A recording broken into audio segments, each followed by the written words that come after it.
अस्सलाम वालेकुम दोस्तों, उम्मीद है कि आप सब दोस्त खैरियत से होंगे। दोस्तों, ये चैनल में आपको बहुत सारे इन्फॉर्मेशन मिलेंगे क्रिकेट के बारे में, फुटबॉल के बारे में, और जो से फ़नी वीडियोस भी आपको मिलेंगे। यहाँ फिल्मों के बारे में भी यहाँ सब कुछ आपको मिलेगा, बहुत कुछ आपको इस वीडियो में और इस चैनल में मिलेगा। आज की वीडियो में हम एक ऐसे शख्स के आपके सामने लाए हैं जो जानवरों और परिंदों की आवाज़ भी निकाल सकता है। ये माहिरीन है।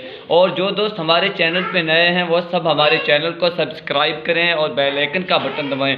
बेल आइकन का बटन आप दबाएंगे, इसका मकसद ये है कि आपको हमारी नए वीडियोस और इन्फॉर्मेशन मिलेंगे, और आप सब लोग हमारे चैनल को भी लाइक करो।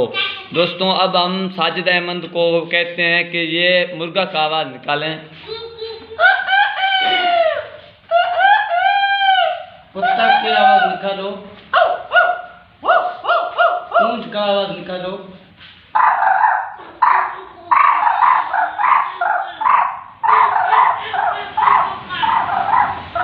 कुक्कड़ का आवाज़ निकालो।